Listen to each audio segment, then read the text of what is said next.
Hello,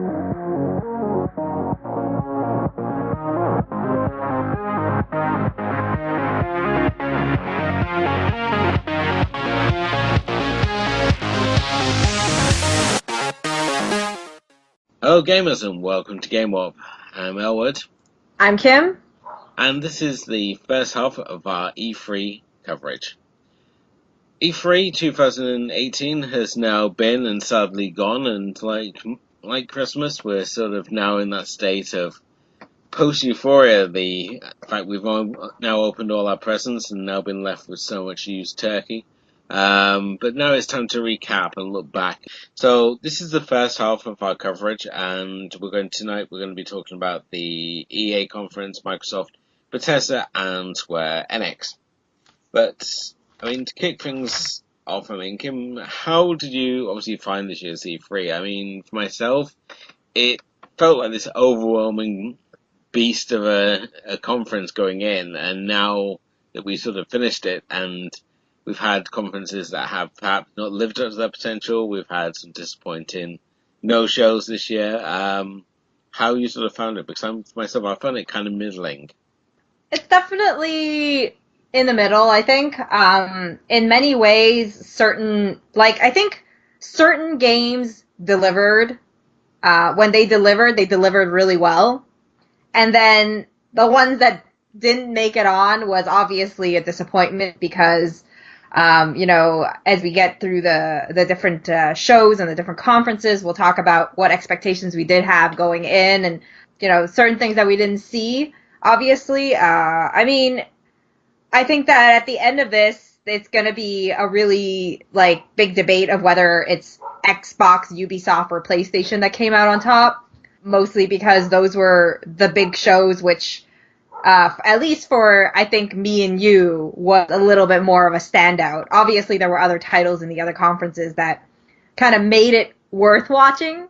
But, I mean, there was improvements, and there was, first-time shows like Square Enix that definitely could have been better. But, we'll talk further in depth as we go into the different conferences as we start, talking about what stood out for us and what we had expected and whatnot.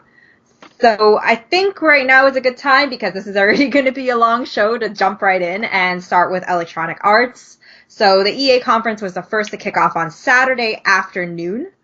It didn't have a whole lot to announce. It had at least one odd presentation that kind of felt really weird. But what did you think of EA, and what stood out for you? EA is normally a pretty decent presentation, so it's actually very surprising to see them drop the ball the way that they did this year. Certainly, one of the things we've come to expect from the EA press conference is that they do the big multiplayer game to round out their conference, and this year we didn't have it. For some reason, FIFA was like the game that they were pinning all their hopes on this year, and really, FIFA football, while we have the World Cup, it's still a very diverse sport and certainly doesn't really translate to a huge amount of gamers when it comes to obviously sports sims. So I think a lot of us were expecting Battlefield 5 to have like the big multiplayer demo at the end, and instead we got a little bit of FIFA 19, which I think at which point people were either complaining the fact that we didn't see Skate 4 or just complaining the fact that they were having to sit there and watch a FIFA demo when they'd obviously taken the time to sit and watch the conference expecting something a bit more of a payoff. But the deal is that like you talk about multiplayer, and I feel like this show is really it kind of made me laugh because everybody's giving a lot of grief between how EA is really into the boosting that whole multiplayer market, that this is the new trend, this is the way to go, and everything should be in this multiplayer universe where everybody is, in the same world and that sort of thing, where you can play with your friends all the time and that sort of stuff. Whereas Bethesda last year was all for the single player games. And it's been a constant debate. Obviously, we'll debate Bethesda's standpoint, which seemingly has changed, at least slightly from then. Maybe embracing the fact that EA does have something in their plans, which seems to work, but EA has kind of changed their tune a little. kind of remembering to enjoy single player experiences. Obviously, they always have it. Battlefield 1 had their own single player campaign as well. Many of the games have their own single player campaign, but obviously it's not as fleshed out as a really focused multiplayer one. So, I mean, EA went through Battlefield 5, which is set in World War II, which kind of is in competition with the Call of Duty World War II. I'm not really sure. Like, I don't know. I never played Battlefield, so I guess this would have been a really nice segment to get our son, except he wasn't available.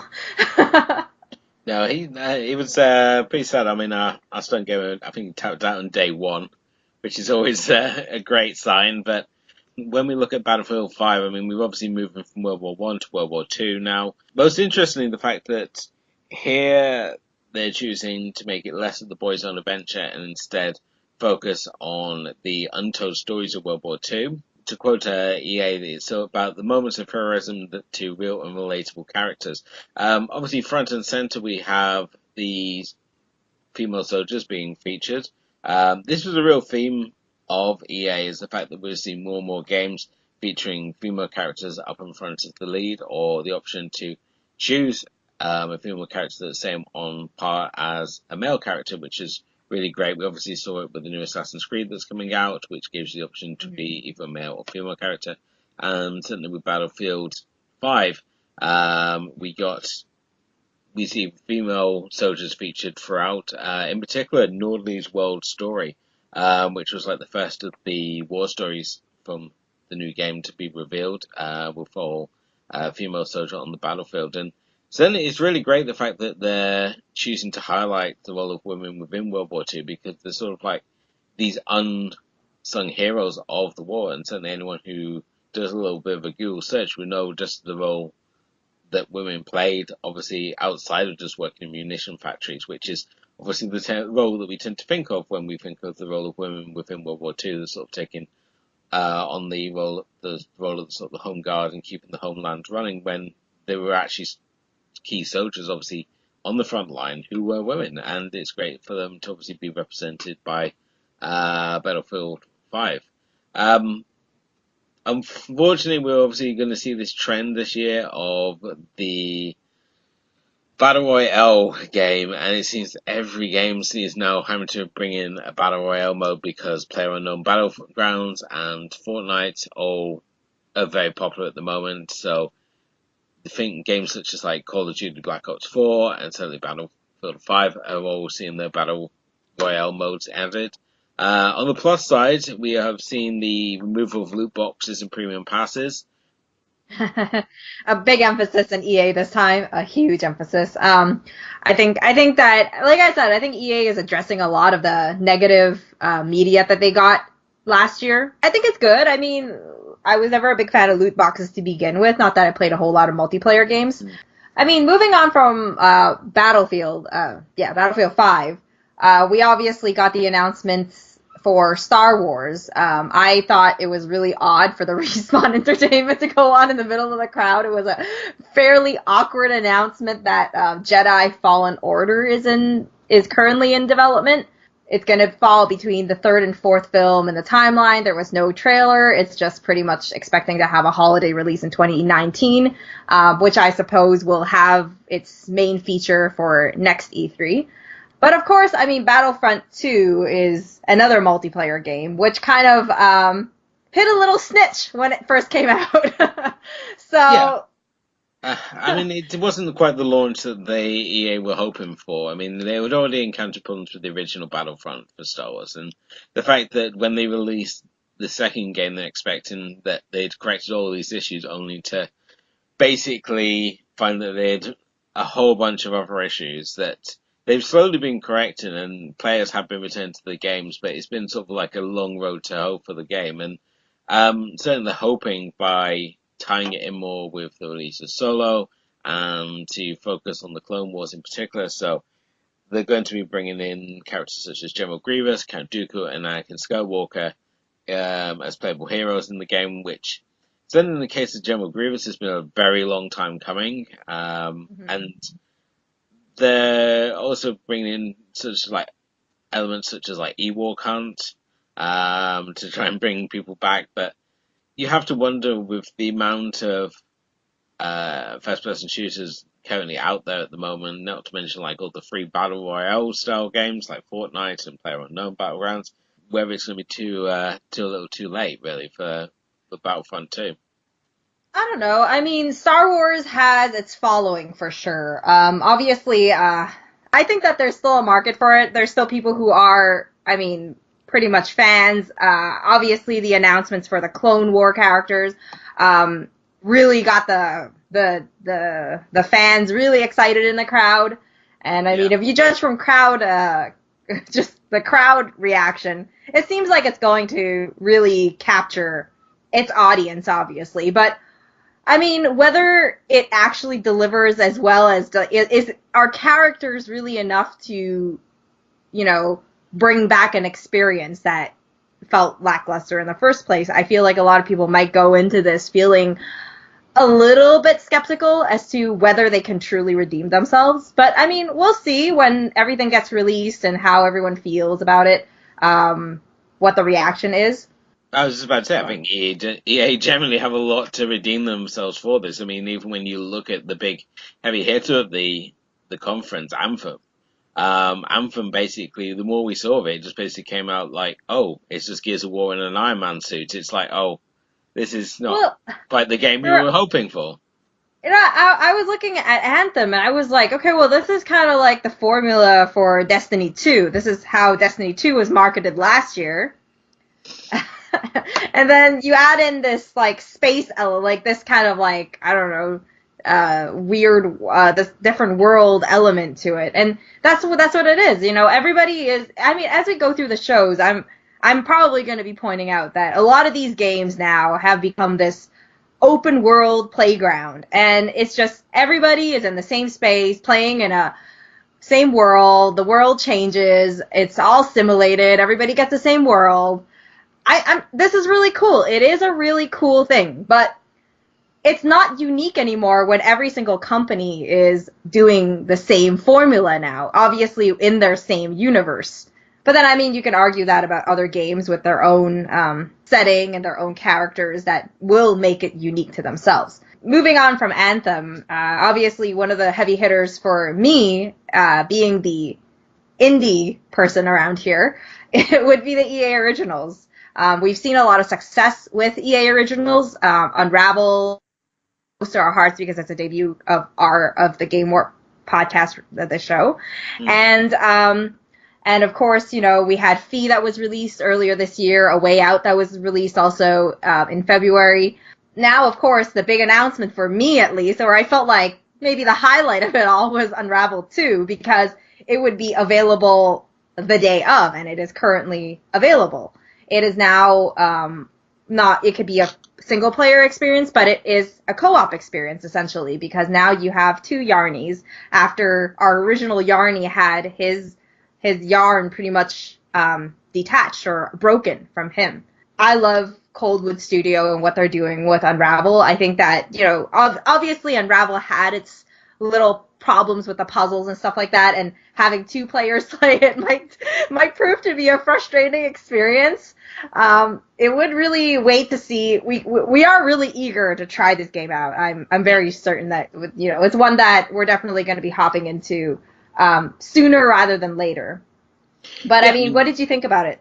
I'm excited obviously to see more Unravel. I think it's certainly great to obviously see it there, and especially the fact that EA Originals has not been such a flash in the pan idea for EA that perhaps it may have been seen as. I mean, we're 2 years into the project now, and as you said already, we've seen Unravel, we've seen A Way Out, and Fate. All titles which have seen big sort of promotion. I mean, A Way Out especially, I think, was the greatest promotion bandwagon I've ever seen, with its creator, being doing some subtle work at things such as like the Video Game Awards.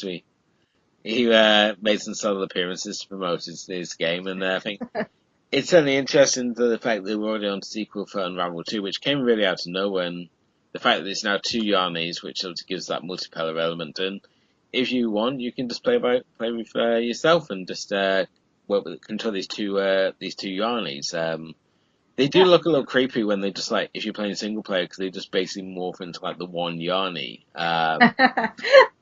Yeah, so it's Which like half red and half blue. yeah, it looks kind of Yeah, creepy. we were talking about it earlier today about how like we had the challenge in our thing to do the Yarnies originally as one of our first challenges. Obviously, I didn't. I haven't seen yours ever. Mm. Um, It looks like the but Yarny too. This mutant thing is just well, okay, so EA Originals has their next game, their upcoming game really that they've teased as well, called Sea of Solitude by Joe May Games, which is a independent Berlin game studio. It's about a girl who suffers from loneliness, and all of her emotions basically turns her into a monster. This is her journey to see what, like her journey will pretty much let her realize what happened to her and find out how to become human again. What are your thoughts?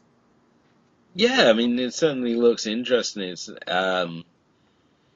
only an interesting looking title, but at the same time, it's got that sort of art style that until you actually play the game, you don't know how it's going to be. But certainly from the surface level, it looks good. And it's certainly the sort of original sort of titles that we were hoping to see from the EA Originals brand. Mm-hmm. I'm just keen to play it myself now. It it it Yeah. um it just looks really sort of interesting. This idea of representing loneliness and exploring these sort of deeper themes for video games, which is really what the indie scene has been all about, sort of like recently. So I'm Yeah. certainly keen to see more. And certainly, it inspired me more than Command and Conquer Rivals, which sort of like made me roll my eyes so hard. Especially, I mean, anytime we mention esports, and we see what this new generation of of aliases that these kids come out with, and I've got some guy called Nick at Night, and it's like, oh, you copied the name of a TV channel. That's very clever. Um, and you're a mobile game prodigy, right? So you've managed to master the art of procrastination. Very very good for you. Yeah, Command and Conquer I feel Rivals. like you're taking a stab at me right here, okay? I'm just saying Because a if stab at you. anybody I mean, doesn't know, I do have a mobile game roundup that I work on. I mean, I'm not stabbing at you. I'm just saying that when you got these guys come out and they thought they were such hot shit, I was like, just sit down. Just sit down already. to be fair, I am not a fan of real time strategy games because they are a real time consuming thing. Like it's, I don't know. I'm, I mean, I think the title of Command and Conquer is going to be what draws people in, if anything. So obviously, if you're still interested in checking out Command and Conquer Rivals, it will be releasing on iOS and Android. Currently, you can pre-register on the Android on Google's Play Store, and you will be able to access the I think it's a pre-alpha version right now. Well, that pretty much wraps up EA for their conference. It wasn't a whole lot of stuff. There was a lot of multiplayer and all that stuff. Obviously, moving into a bigger show, which was kicking off on Saturday, was the Microsoft conference, the Xbox E3 briefing, which gave us 50 trailers. Amongst those was 18 exclusives and 15 premieres. Yet another very, very packed show. Obviously, Elwood is our Xbox veteran here, so I'm going to pass it on to him to what he thought about it first. Yeah, I mean, obviously after the disappointment of the EA conference, I mean, EA is always the one it's supposed to kick off the whole of it, the E3 conference. I mean, it's the one that gets us all amped up for the sort of 4 days of conferences you have ahead of you, and we're sort of like there. We've got our big like foam finger and air horn, and we're like all ready to go, and it's sort of like, oh. So when we go into it, obviously go into Microsoft, there's sort of like you're a little deflated straight off, and I mean, Phil Spencer tweeted that we were going to see 15 premieres, and we thought, oh, after last year, that's a little lighter. We can deal with that. And instead, the 15 just turned out to be just the world premieres. As this year, I mean, it was 50 titles, 18 are Xbox exclusives, and the exclusive in particular is something that we're really excited about for Microsoft, in the fact that the Game Pass will give players access to these games from day one. So there's a lot to be excited for Microsoft just from their current plan. And it seems as of last year, really, in the release of the Xbox One X, that Microsoft really decided to start coming out swinging, as they were kind of like seen as losing their way slightly, especially with like when we were looking at what the Switch was doing, what PlayStation were doing. Xbox seemed to be kind of floundering, and sort of as of last year, they seem to have decided, no, we are still here, and we're going to come back out swinging and show that we are still contenders here, even though Microsoft have really gone off on this weird track of unity as of last year as well. They're all about, let's all get together and play games and achieve things for games. This is awesome, and I'm Yeah, not. I think but this is especially seen when we look at who they've signed on mhm. to now work with. I mean, we've got what, 5 new studios that they're working with, because you've got the Initiative, you got Undead Labs, who obviously did State of Decay, Playground Games, who make Forza and Forza Horizon, Ninja Theory, who did Hellblade: Senua's Sacrifice, and Compulsion Games, who are working on We Happy Few. I mean, yeah, I'm obviously the Xbox fan here. Kim, I mean, I'm really new to it because I just upgraded to a Windows 10, which has that really bum factor of that a lot of indie games are only Xbox accessible and not Windows 10. So it's really sad when I have all these games I want to play, and especially when you look at the ID at Xbox listing, those games, there are quite a few titles that I want to play, and I'm really hoping that it's going to have Windows 10 access, because I just don't have the unlimited cash to fork out money for an Xbox at this current moment. Obviously, we're hopping right into the show. There was a lot of exclusives. I really do want to talk mostly about the exclusives because I think that's the revival of really, at least revival for some for Xbox. Obviously, there are fans out there who really believe in Xbox and that they don't really need to be revived. They're perfectly fine the way they are. Obviously, like this show really made it obvious that Xbox has a lot to offer still. I know that obviously some of the Xbox exclusives that they talked about, I think included like DLCs and updates of current games that were already out, and I think those are included in there, like Sea of Thieves and that sort of thing. But I mean, right off the bat, we got, I believe Halo Infinite is an exclusive, yeah, continuing on in the Halo franchise, obviously. Uh, we have games like Crackdown 3, which obviously Terry Crews led the way into, obviously Terry Crews' unmatched charisma in really selling these games. Like I said before, Sea of Thieves update, which will see 2 DLCs, Curse Sales, which will launch in July, and Forsaken Shores in September 2018. Of course, like I think one of the big highlights was really the exclusive world premiere for Forza Horizon 4. I mean, I'm a car racing person. I think one of the reasons I wanted to update to a Windows 10 was to eventually get a chance to try Forza Horizon 3, but I am more than excited to try Forza Horizon 4. Of course, it is a game that, as they say, is kind of an open world simulated to everybody. Just like all these other games, just like Anthem we were talking about, set in historic Britain, and it's best to play with friends because you can do quick chat and hit people up and make friends, and it seems like a really cool playground game. Like, I mean, I'm not a big fan of motorsport just because I'm more of an arcade player, and this is more of an arcade title. I don't know what else stood up for you. yeah. I mean, obviously, Forza Horizon 4 was a real sort of standout there, and where we obviously look at all these games now, which are having this sort of like live playground where the what was originally computer characters are now being replaced with real players. I don't think this is going to be so much of an issue with when it comes to like Forza Horizon, because, as you said already, you always encountered other races on the map, and it was just the computer controlled characters. So the fact that we're replacing them with actual people, I think is going to be really great, and the fact that you can't just go around being an idiot and blowing people up makes it even better for Forza. But Yeah, obviously with this latest edition, they're going to be moving to Britain. It's going to have changeable seasons, which really make a difference to the world. With a prime example of this is that we saw, I believe it's a section set in Scotland, and we saw it during summer, and it's all like really lush vegetation and trees, and it looks very nice and green.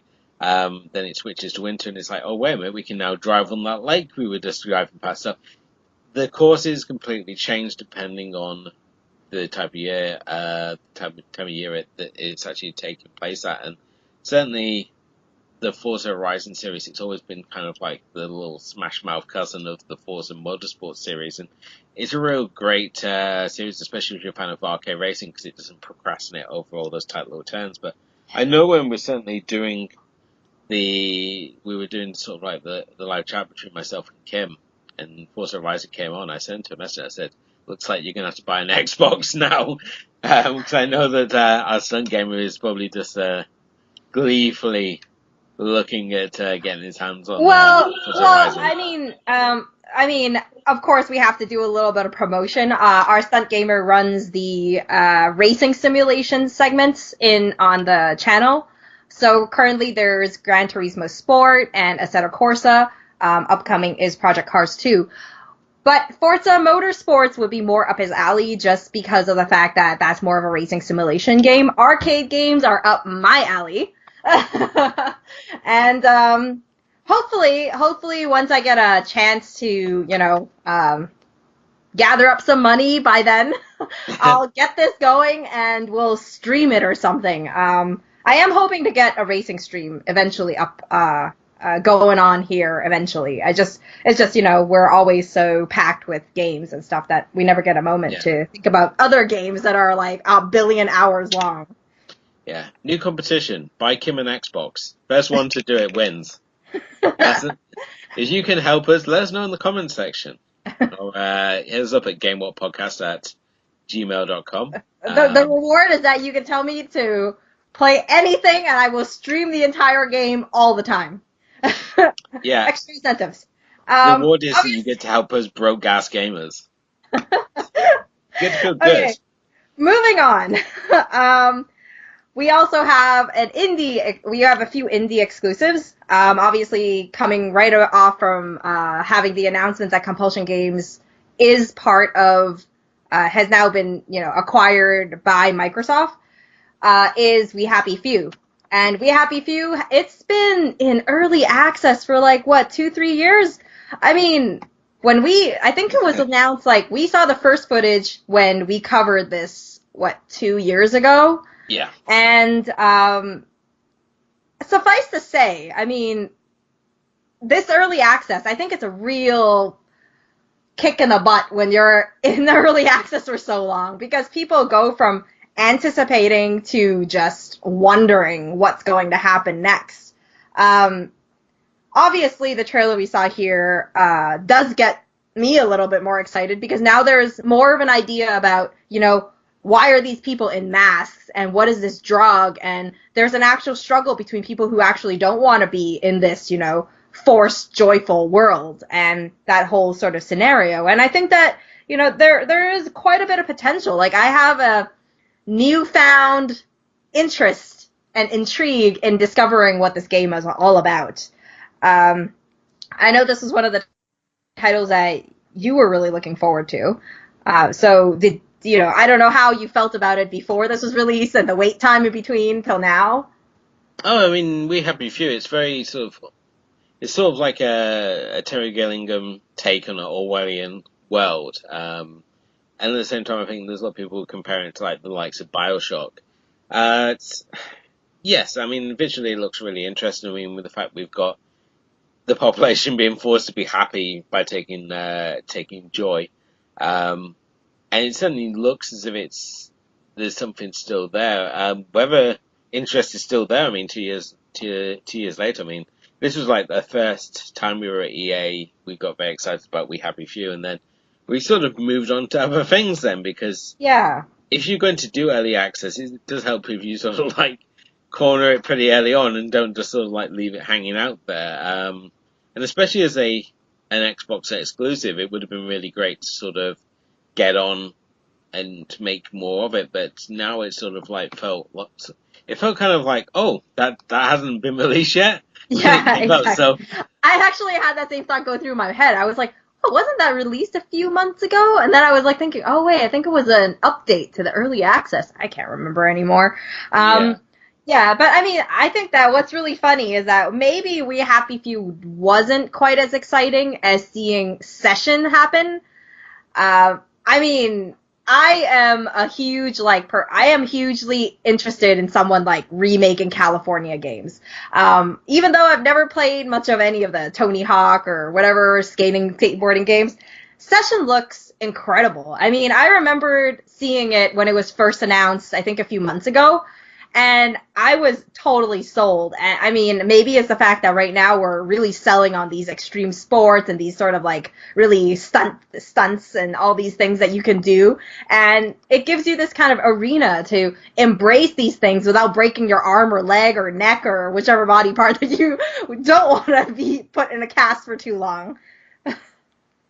yeah, yeah. It's always nice to have the ability to play. To engage your inner daredevil without obviously the horrible side effects. And yeah, I mean, Session really came out of nowhere. I don't think anyone was expecting a new skateboarding property. I think mainly because we were spent all our time sort of focused on when Skate 4 going to come out. The fact that they sort of snuck out Session, and the trailer looks really good. The soundtrack was really awesome as well. Whether it's going to be the game which takes the Tony Hawk sort of crown for skateboarding games, whether it's obviously going to fill that gap between us getting Skate 4, it remains to be seen. Certainly, I would say it's one to watch. Much like the independent games that were featured Yeah. throughout the Microsoft tournament. I mean, Microsoft really have gone out their way to create a very nice platform for independent gaming. Front and center, I mean, the biggest of these would be Ori and the Will of the Wisps.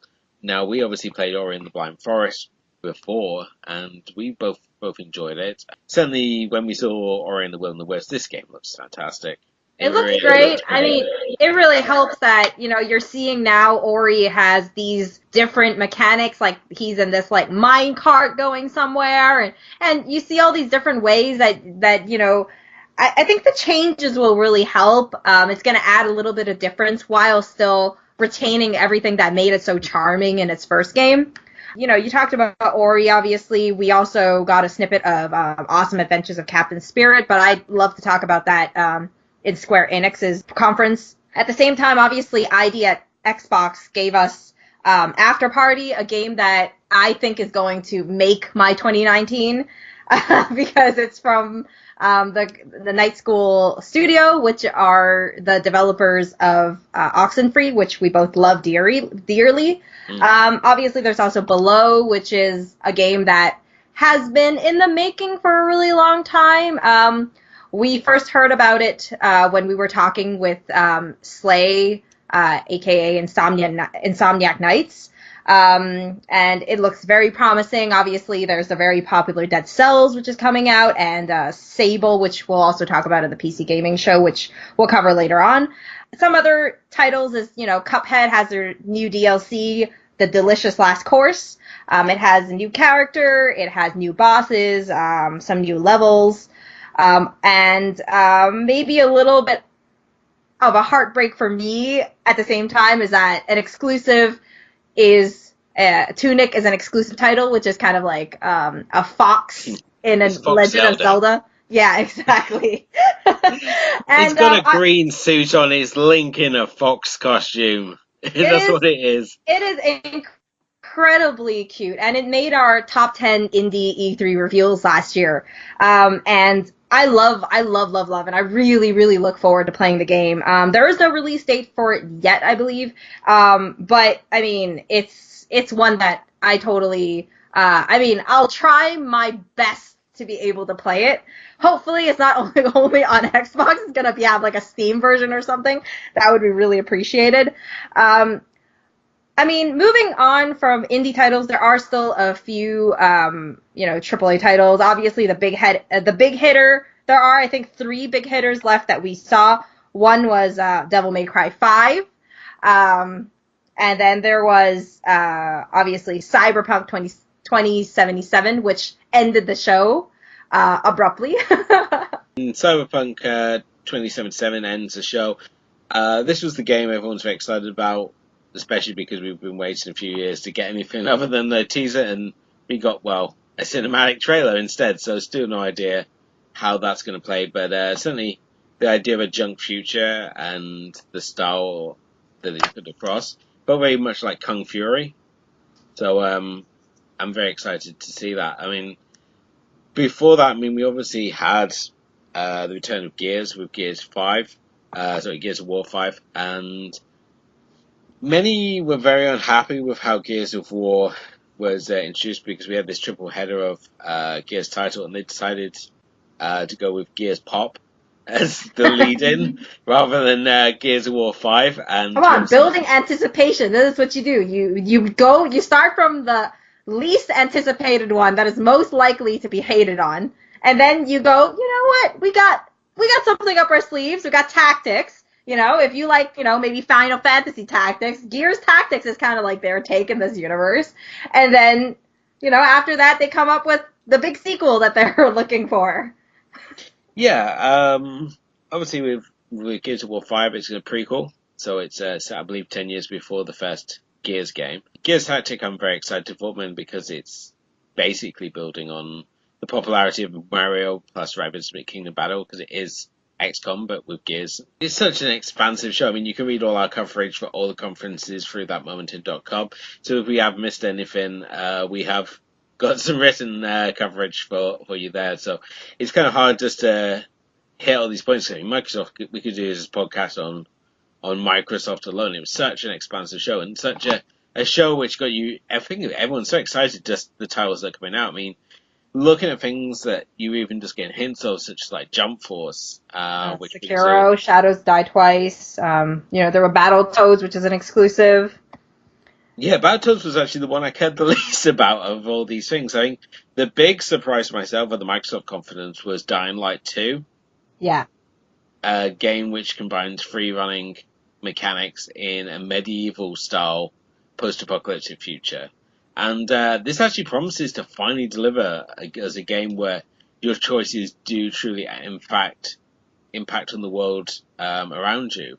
As we saw with the test footage that they showed there, where a trade for water, you can either set up a black market, which then turns like the town into chaos, or you can kill these guys, and then like a militia movement moves in. So yeah, I'm very excited to see where Dying Light 2 comes, and the fact that they focus more on the gameplay mechanics and the zombie mechanics just makes me only the more excited for it. To round up, I mean, Microsoft very much still in the game. Their exclusives are very on point and plenty to be excited for if you're an owner. We're not just talking about the established sort of like figureheads, so like Gears of War 5 or Halo Infinite. There's and Forza Horizon. There's just so much stuff there, like independent games that are coming out, and it's just a very, very exciting time to be an Xbox owner. But yeah, definitely After Party.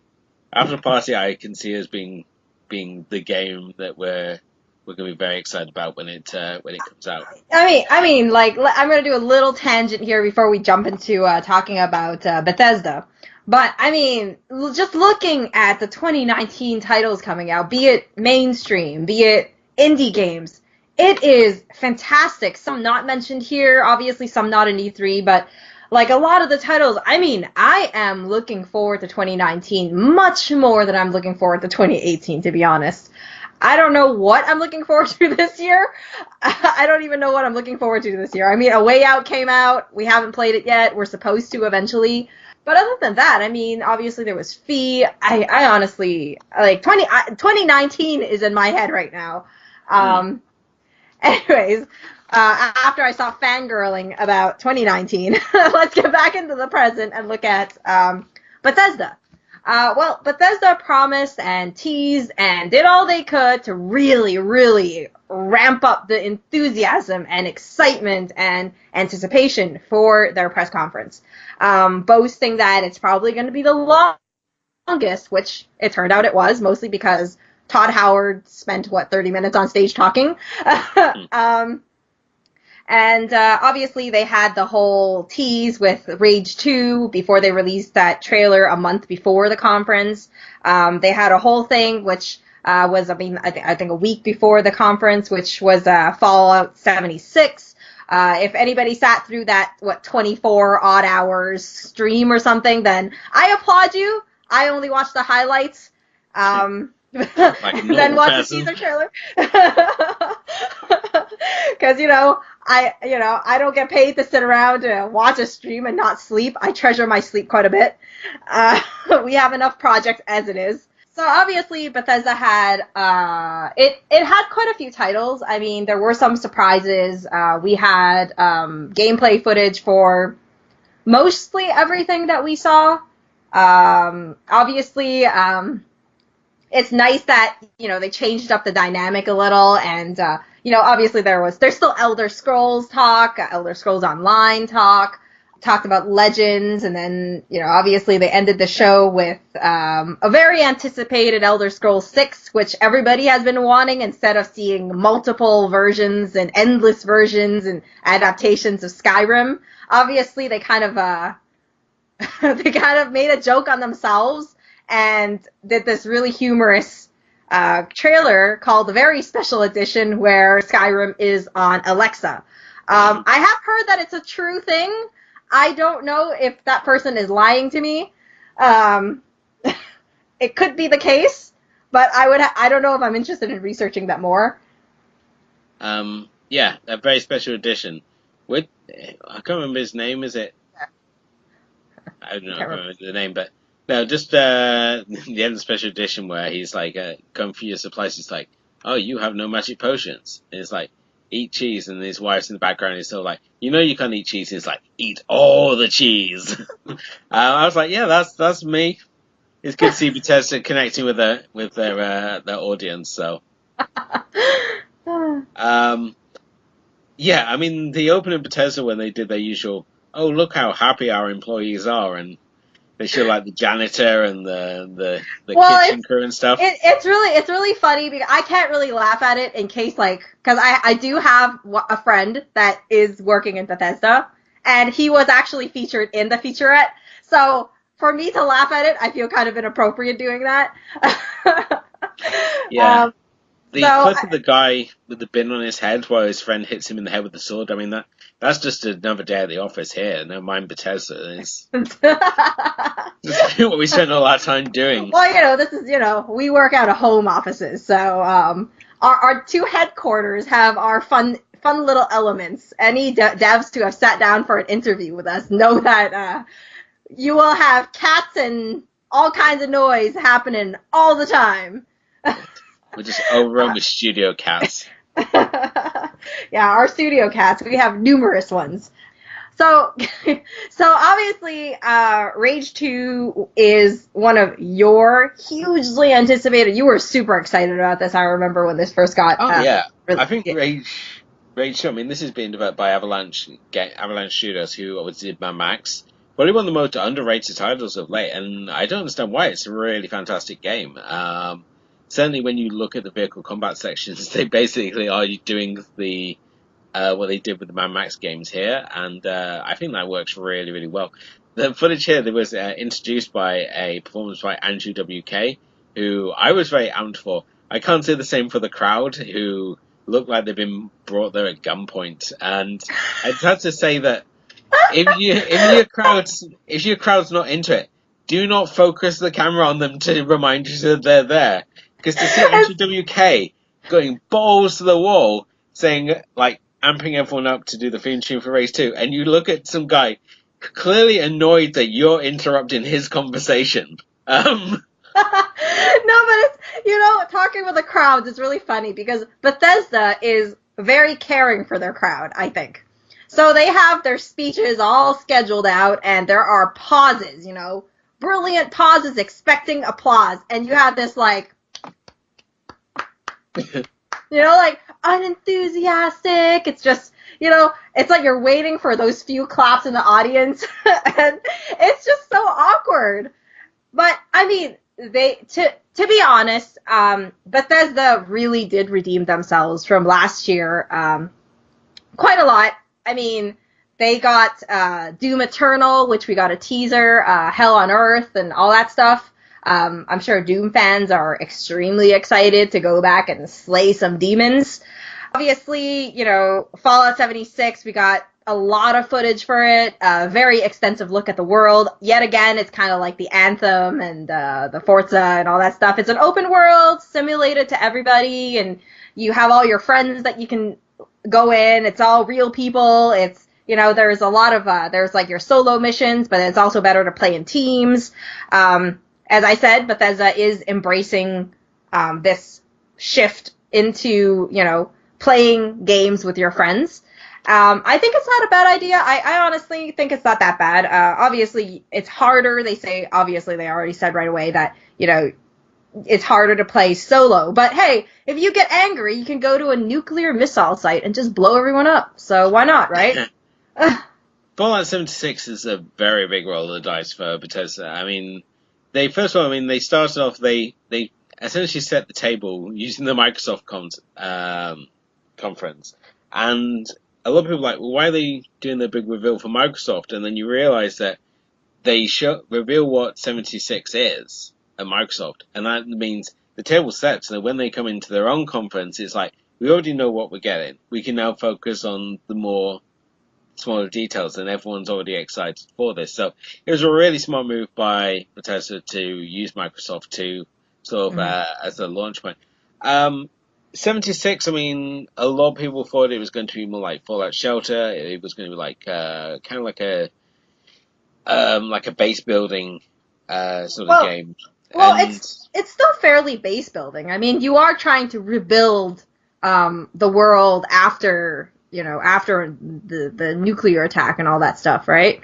Yeah. So I think, still people kind of see it like a Fallout Shelter expansion from but more like a Fallout 4 experience, except in a much bigger world because it's 4 times the size. Yeah, very much so. I mean, Fallout 4, one of the great things about Fallout 4 was it was all about base building. And the idea you go out and you scavenge. And I know there's people out there, because I've seen their YouTube videos, and they don't play the game.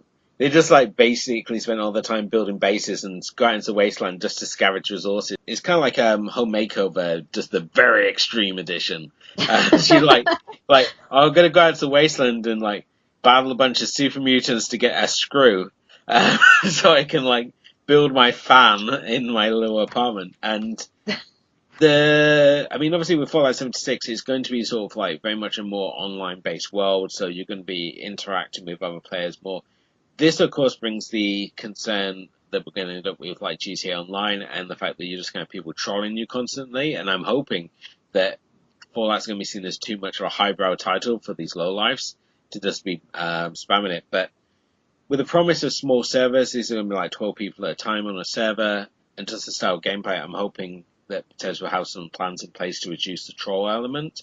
Certainly, they seem to have already got plans in place when it comes to launching nuclear missiles, and the fact that you have to collect all the launch keys before you can launch a nuke, or you have to team up with other people who've got other keys to try and piece it together. So it's not going to be the case of, I'm just going to run into a bunker and then nuke my friend who's built something nice. Wouldn't that be the dream? Pull a tantrum online and then just blow everyone up, right? Just well, you just go into the game and you're sort of find your base reduced to rubble. And then our listeners are suddenly like, wow, Kim's pretty dark. I don't know if I really want to cross her that bad.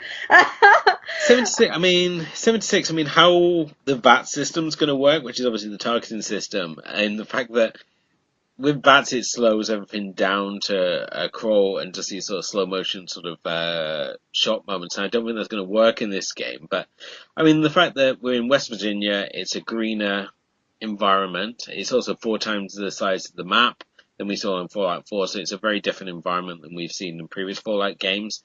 There's a lot of questions, and I love the idea of the fact that they're bringing all the West Virginian folklore into the game, so you're going to be able to look for things such as the Mothman and their version of Bigfoot. And it's going to be interesting to be able to hunt for mythological creatures in a Fallout game, and I can see it's has a lot of potential, but at the moment, it's just how it works that is what worries me more. So as I posted on Instagram, this is a game that excites me as much as it worries me. But unquestionably, a highlight of Bethesda's conference was getting C76, and yeah, I'm just kind of curious to see how it goes. But I mean, this is coming out November 14th, so one of the few games we do get to play this year. So yay! Mhm. Yeah, and before we move on to some bigger announcements, obviously we had their esports talks. There was yeah, esports talks about we had Elder Scrolls Online, which they talked about, but then they went on to this big thing with a community manager, as every other company seems to be doing for their esports, and that's the upcoming release of Quake Champions.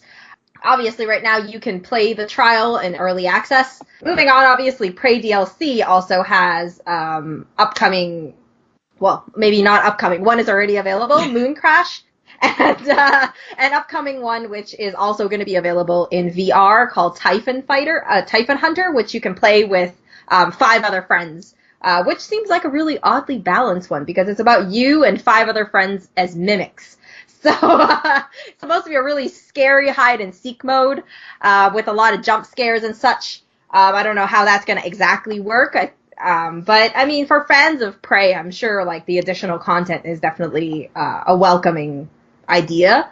But of course, the big title that I want to talk about is Wolfenstein Youngblood, a co-op experience with female protagonists, which are the twin daughters of BJ Blazkowicz. Yes. I mean, we're obviously with this latest one, we're moving now into the 80s, following Blazkowicz's twin daughters, and much like Papa, they're all about killing Nazis.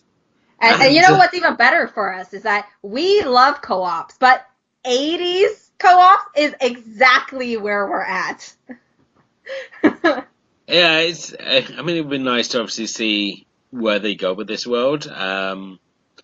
And I think this is the frustrating thing when you just have just cinematic trailers, is that you're never too sure, because I mean, you can have a flashy trailer and some naff gameplay. So I'm very curious to see where it goes, and obviously I think over the next few months we'll start to see some more footage of these games. I mean, we've got things such as like the PlayStation Experience, we've got the Video Game Awards still to come this year, so I would expect to hopefully see some footage from these games appearing at these events. So certainly there's plenty to look forward to going into award season, Yeah. which is always a positive thing. Yeah, and I mean, talking about award seasons, I'm hoping that as the year goes along, we're finally like now that one of our speculations was that the new IP was going to be announced for Bethesda called Starfield, and I was very happy to see that it actually did finally make an appearance, and it wasn't just all rumors. Obviously, this was just really like a 20-second clip or something of a sign going on, a look at the space, and it was really nothing that you can really look at. But it's supposed to be a next-gen adventure, and I mean, we can only hope that next year's E3 for Bethesda is going to be a heavy focus. Now onto the final of our shows for this first half of the coverage. We're going to end with Square Enix. This is the new boy of the conference, and I think the one most people were very excited for, which kind of made it all the more of a disappointment, the fact that it was essentially a 30-minute trailer Video collection. conference. Yeah. Yeah, I mean, right off the bat, I mean, a lot of people expected to see Final Fantasy VII Remake. It didn't happen. I think at this point... Will it happen, right? This point, stop teasing it. I mean, they need to stop saying, yes, it's in development, but just decide if you're going to release the game or not, because at the moment we're 4 E3s down the line, and it's still no closer to getting released. Yeah, but then I mean, I was watching the GameSpot talk before, and they were talking about how they had to change who they were collaborating with, and they weren't happy with the team that was originally taking care of it, and all that sort of like it kind of falls in development hell. It gets a little scary whether the game will actually release. But I mean, with the footage that they've shown, it definitely looks really promising. We can only hope that it's gonna actually happen. But I mean, speculations aside and things didn't happen and all that stuff. We did get, quite a few trailers. We obviously got the gameplay trailer for Shadow of the Tomb Raider, which, takes us in, which is something to be excited about. I am a fan of Tomb Raider, and especially the Origins games. I started playing them, and they are really, really fun to play. And it really focuses on, it kind of gives you a chance if you're not good at those combat and fighting. It has a little bit more of the quick time event sort of those sort of ideas, and it works really well. I mean, obviously this one feels a little bit more different because it kind of had that, it had more of a Batman Arkham style. And Yeah. it worked well for what it was trying to achieve. I don't have a problem with that. I mean, Batman Arkham was a decent game for me. I only have a problem with the bosses, some of the bosses. Yeah, I mean we're now we're 3 games into the origin arc for Lara here at this point. I mean, Shadow of the Tomb Raider now moves the environment. The first game, we obviously in the Origin Saga, we had the island set in. Then we were obviously into the mountains, and now we're off into the jungle. And this time it's going to be Lara battling to stop a Mayan apocalypse, which is a really, really interesting setting. And certainly when we look at the new mechanics of this game, the key one being referred to as being one with the jungle, which is essentially the same as the Batman stealth mechanics in the fact that you're working off intimidating and playing mind games with your opponents, and it's really adding that next level to the stealth element that's been within the first 2 games of you sneaking around with a bow and arrow and sniping off enemies and doing silent attacks on them. And then when we were seeing the footage here, we got to see her doing some really cool work with like the bow and rope arrow, where she was like basically hitting the guy and then hoisting him up like it was like she was her own version of a batarang. And Mm-hmm. it's really cool the fact that when she got into like certain areas, her skin almost became like a chameleon sort of effect where it like camouflaged her in. So it kind of made more sense than, oh, I'm just standing in the shadows, you can't see me. Which a lot of these games do with the sort of hide mechanic. It's like, oh, at least there's some sort of reason why they can't see there. So I'm excited to see it. I mean, I loved the first 2 games in the Origin Saga. Obviously, the departure of Rihanna Patrick from the series does leave me a little more cautious, because obviously she didn't work on this one, and there's a lot of talk saying that this is going to be the one which brings us up to the endpoint of this one will be her obviously fully becoming the Tomb Raider that we all know Yeah. and love. So that's yet to be seen, but certainly, I mean, from what we've seen, it all looks very exciting. There's Yeah. plenty to enjoy there, and the new mechanics all perfectly add on to what we have already. Yeah, and talking about sequels, Just Cause 4 also had a big reveal with was it cinematic or gameplay? I think we had some gameplay. We got some Um, gameplay as yeah, well. I So I mean, mean, it turned up at 3 conferences. So yeah, yeah. So I mean, like it takes us back to Rico Rodriguez. It's really a world. It's an open world with a storyline, but it's still, you can do anything you want pretty much. It has improved gear, improved graphics. Um, Pretty much, it's in a new location, I believe, and yeah, yeah, we're in a fictional South American region this time. This time Rodriguez, it's a slightly darker story, which is very unusual for the Just Cause series, because the Just Cause series was always about just essentially picking up where Mercenaries left off, and it's sort of like, oh, let's go places and blow stuff up. So to have a darker edge to the gameplay was a little jarring. At the same time, you mentioned already, I mean, there's new equipment, there's new vehicles. We now have natural disasters which are going to impact on the game. So we saw things such as like tornadoes, blizzards, sandstorms, lightning, and these are all going to impact the environment. And I think add even more sort of crazy moments to the sandbox experience when we already look at what people were doing with like Just Cause 3, with like the rocket sheep and grappling people together. I mean, the grapple itself is going to have a longer tether. You're going to be able to grapple more vehicles together. You're going to be able to use use sort of like balloons on vehicles so that you can create like flying trucks, and the potential for chaos and destruction has only sort of increased in this game, and I'm hoping that the fact it's gone for a darker story doesn't impact on it too much. But Yeah, this time he's going to be going up against the villainous Gabrielle, who leads the private militia group, the Black Hand.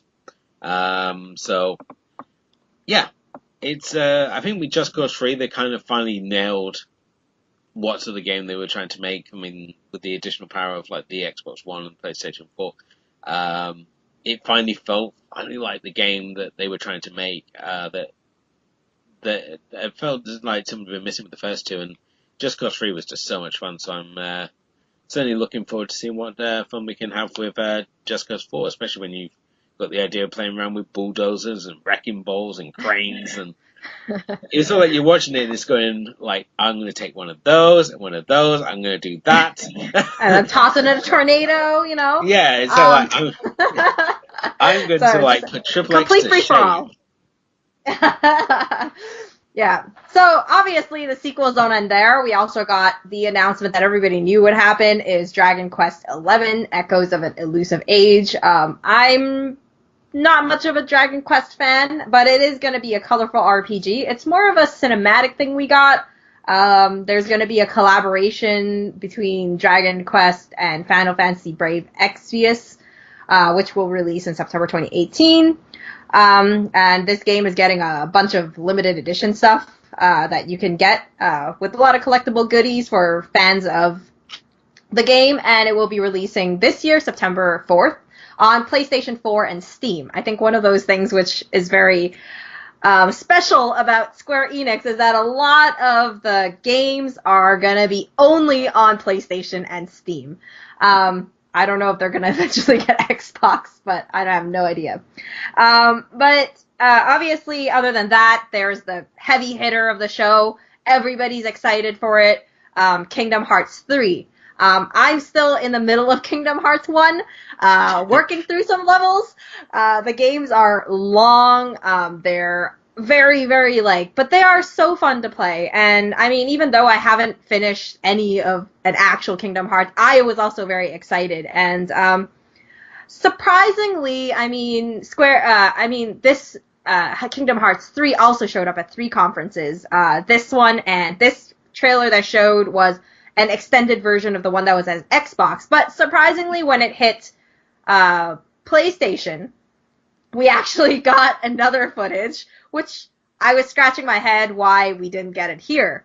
Obviously, you know, we're looking at Frozen, there's going to be Monsters, Inc. world, there's going to be, and in the PlayStation we saw that Pirates of the Caribbean is also making an appearance there. A lot of really cool things. It seems like there's a whole story focused around like Arendelle and Elsa and Anna and all that stuff. I mean, it's a really promising experience. Obviously, I'm not jumping into it right away until I finish the previous games, which will take a while. But it is a very anticipated title. But I think one of the ones that really caught our hearts is The Awesome Adventure of Captain Spirit, which we had mentioned from Xbox, which is a lead-in to Life is Strange 2. And and what's even better about it is that it's going to be 100% free, and it's launching at the end of on June 26th. Yeah, I mean it's funny we obviously go from Kingdom Hearts to Captain Spirit. I mean Kingdom Hearts, I was never sure whether it was a kids game or a game for everyone really, and certainly I think much like yourself. I mean I made it partway through Kingdom Hearts 2. I never actually played anymore because I could never figure out, as I said, whether it's a game for an adult or it's a kid's game. But with Kingdom Hearts, we're obviously going to get the big old box set, so you're going to get all 3 parts in one if you want to go that. And again, with Captain Spirit, I mean, this is a game, it's all about childlike wonder, and I was so charmed by this game. I think this is already one of my favorite games of the conference, and I think a lot of people thought it was going to be more than a lead into Life is Strange 2, which they've done very subtly. I mean, even then it's not directly linked to Life is Strange 2, though choices you make playing Captain Spirit will affect events in Life is Strange 2. So we surprisingly didn't get anything for Life is Strange 2. I was expecting to have some sort of reveal, some sort of teaser. Didn't happen. Yeah. The second disappointment of the night, I think, would be that Life is Strange 2 didn't have any reveals. But I mean, I mean, talking about reveals, we did get two really awesome looking games. Mostly cinematic, obviously. We don't really know what's going to be going on with them in particular, but we do have Babylon's Fall, which got a really cryptic thing about Halo something magic. I can't remember it anymore. And there was obviously the one for Quiet Man, which I was very excited about after watching it, although I have no idea what it's about. Really, I was very underwhelmed by the Quiet Man. The Quiet Man, I mean, is obviously going to blend cinematics with actual gameplay, and it looks so. I'm just going to come out and say it looked naff. As soon as we went into the gameplay, the actual gameplay from the cinematics, and yeah, I mean, we're going to have a deaf guy who knows kung fu. Um, that seems to be it, but I mean, this is actually going to be a game that you're going to be able to finish in one setting. So this is the how are we calling games like this? Is this the AAA indie? I think you know what, I mean, I'm gonna give it a chance mostly because I really do enjoy the idea of the protagonist being deaf and all that stuff, and I am into like the whole story driven thing and that kind of FMV sort of feeling. But I mean, we're very different. We are very different gamers, so that could be, you know, very different. And plus, you have really high standards for films, as you know, we know. And pretty much, you know, that was it for Square Enix. There wasn't really a whole lot. We also got, you know, that they're gonna have a Nintendo Switch exclusive called Octopath Traveler, which seems like the only things we ever get from that is trailers after trailers of cinematics. Nothing much. So, yeah. I mean, it's hard to imagine the game is going to be coming out this year, and there's really nothing much going on. Suffice to say, I think Square Enix was a bit of a letdown. There were some good news. There was some interesting things. A lot of things to wait to see. I'm not exactly sure it was a conference I wanted. But it's. I'm hoping if they show up again next year, it's going to be. They've learned from this year to be a little bit better and not just, you know, smash you with trailers after trailers. I mean, I know it's a video conference, but still, it could be done with a little bit more heart. It wasn't. I think it wasn't what we expected, and I think if we perhaps EA hadn't been so disappointing, if like Bethesda hadn't again been so mixed, I think we perhaps wouldn't have minded this one being the way it was. But I think the fact we'd already had two disappointing conferences at this point from heavy hitters of the E3 conference, it kind of like it kind of makes us judge it all the more harshly. Really, it's sort of like especially when I mean E3 is like our big conference of the year. I mean, this is like our Christmas and Hanukkah. It's all your birthdays come back together, and you come to E3. Yeah, we like so excited, and then when they drop the ball like this, it's sort of like, oh.